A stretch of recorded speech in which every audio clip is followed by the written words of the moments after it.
तो स्टूडेंट्स, कल हमने चैप्टर 13 स्टार्ट कर लिया था। इसका नाम है magnetic effect of electric current. अब हम जानेंगे कि जो नेचर में मैग्नेट मिलती है उसका नाम है Fe3O4 और जैसे नेचर में आपको सोना, चांदी, एल्यूमिनियम मिलता है, ऐसे ही आपको नेचर में मैग्नेट भी मिलती है। तो magnet is a ore of iron, इसका नाम मैग्नेटाइट भी है और इसका नाम आयरन ऑक्साइड भी है।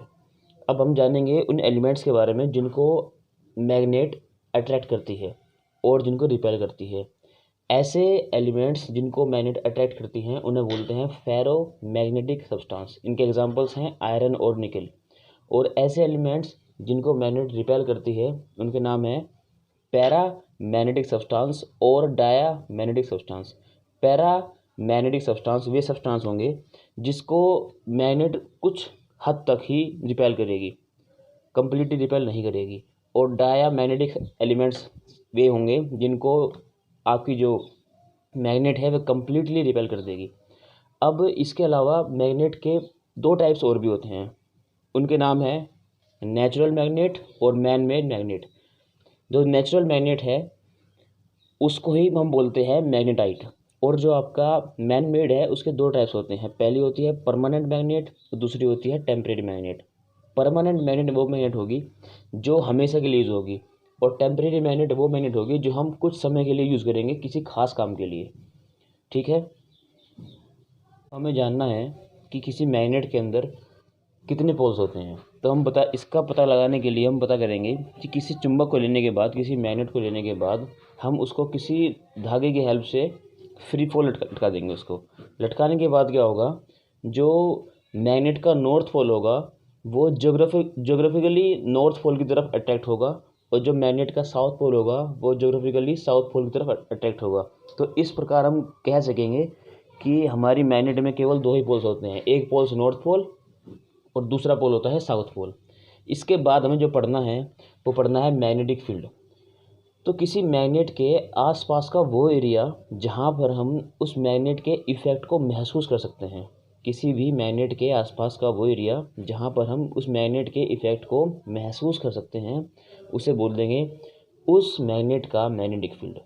दोबारा सुन लीजिए, किसी मैग्नेट के आसपास का वो एरिया जहाँ पर हम उस मैग्नेट के इफ़ेक्ट को महसूस कर सकते हैं, उसे बोल देंगे उस मैग्नेट का मैग्नेटिक फील्ड।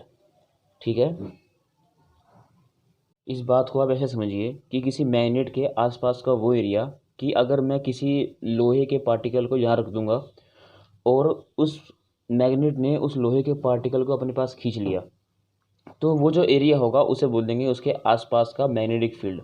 और मान लो कि कोई लोहे का पार्टिकल यहाँ पे रखा हुआ है और इस मैग्नेट ने इसको अपने पास अट्रैक्ट नहीं किया, तो यहाँ पर इसका मैग्नेटिक फील्ड नहीं होगा। उस एरिया तक जहाँ तक वो जो मैग्नेट है किसी आयरन के पार्टिकल को अपने पास खींच सकती है, उसे बोल देंगे उसका मैग्नेटिक फील्ड। अब आगे हमें जानना है कि मैग्नेटिक फील्ड कैसी क्वांटिटी है। तो magnetic field is a vector quantity. इसकी जो एसआई यूनिट होती है वो होती है टेस्ला, और जो इसकी एक यूनिट और भी होती है उसका नाम होता है गॉस पर मीटर स्क्वायर। इसका नाम है गॉस पर मीटर स्क्वायर। और आपका एक टेस्ला इक्वल टू होता है 10⁴ गॉस के बराबर होता है। ठीक है, अब हमें जानेंगे कि जो मैग्नेटिक फील्ड है उसकी प्रॉपर्टीज़ के बारे में, कि मैग्नेटिक फील्ड को दिखाता कैसे हैं। तो किसी मैग्नेट के नॉर्थ पोल यहाँ पे हो गया, यहाँ पे होगा आपका साउथ पोल। तो किसी मैग्नेट के आसपास का वो एरिया जहाँ पे हम इस मैग्नेट के इफेक्ट को महसूस कर सकते हैं, उसे बोलते हैं उसका मैग्नेटिक फील्ड। और इस मैग्नेटिक फील्ड को दिखाने के लिए हम जिन लाइंस का यूज़ करते हैं उन्हें बोलते हैं मैग्नेटिक फील्ड लाइंस। और हमेशा ध्यान रखना है कि जो मैग्नेटिक फील्ड लाइंस होंगी वे नॉर्थ पोल से निकलेंगी और साउथ पोल की तरफ एंड कर रही होंगी।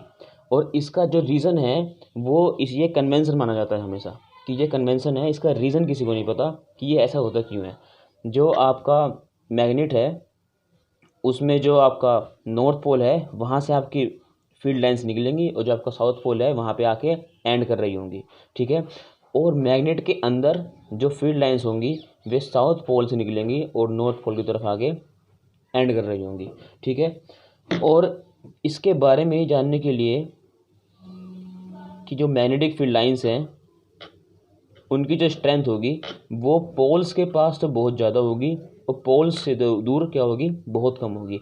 मतलब कि पोल्स के पास जो मैग्नेटिक फील्ड की पावर होगी वो बहुत ज़्यादा होगी और पोल से दूर जो फील्ड होगी उसकी पावर क्या होगी, बहुत ही कम होगी। दूसरी बात है कि ये जो लाइंस हैं ये हमेशा क्लोज्ड कर्व में ही होंगी, ध्यान रखना इस चीज़ को हमेशा।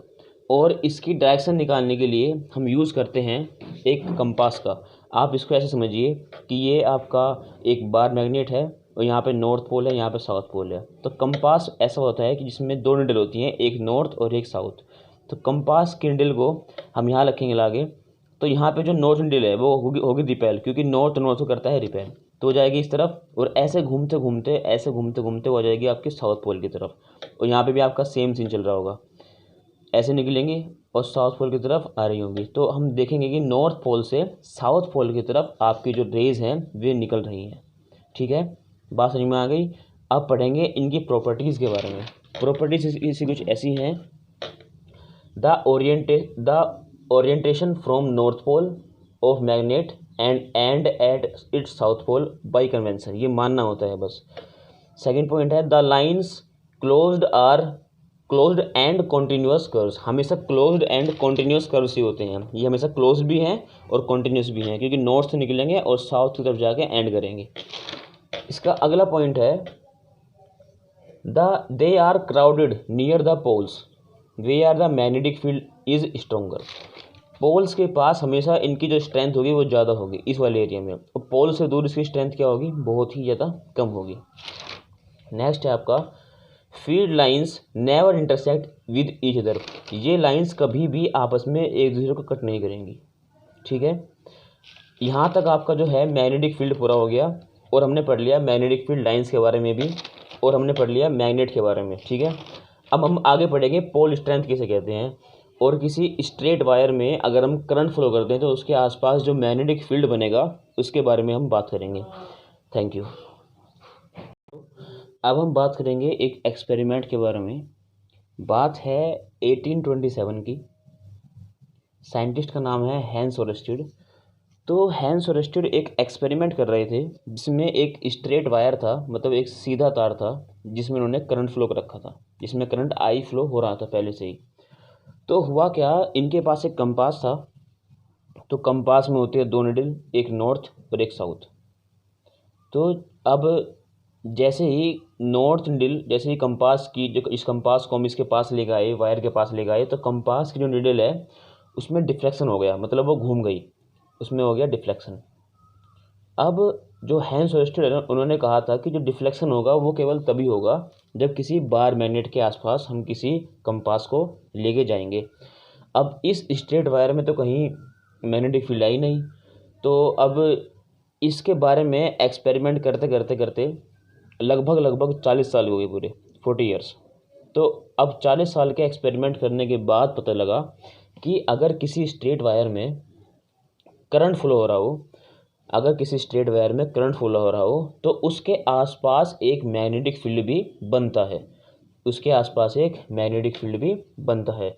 और उस मैग्नेटिक फील्ड की डायरेक्शन निकालने के लिए कि उसकी डायरेक्शन क्या होगी, हम यूज़ करते हैं मैक्सवेल राइट हैंड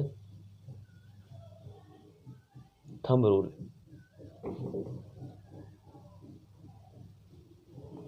और इस रूल के अकॉर्डिंग कि अगर आपकी करंट की डायरेक्शन ऐसे है, अपवर्ड्स है, तो अपने राइट हैंड के थंब को लीजिए और जो आपकी करंट की डायरेक्शन है उसमें रखिए अपना थंब, और फिर अपनी उंगलियों को कर्ल कीजिए, और जिस डायरेक्शन में आपकी कर्लिंग होगी उस ही डायरेक्शन में आपका जो मैग्नेटिक फील्ड है वो भी बन रहा होगा। जैसे कि आपका ये स्ट्रेट वायर है और इसमें करंट जा रहा है इस तरीके से, तो जहाँ पे अपना राइट हैंड लीजिए और जहाँ पे करंट है उस डायरेक्शन में अपना थंब रखिए और अपनी उंगलियों को कर्व कीजिए। जैसे आप अपनी उंगलियों को कर्व करोगे तो इस डायरेक्शन में आपका जो मैग्नेटिक फील्ड है वो बनेगा। तो इसमें जो बनेगा वो ऐसे बनेगा आपका मैग्नेटिक फील्ड, इस तरीके से। ये पढ़ना था मैं मैक्सवेल के राइट हैंड थंब रूल के अकॉर्डिंग, और इसका नाम है current in a straight wire. Thank you.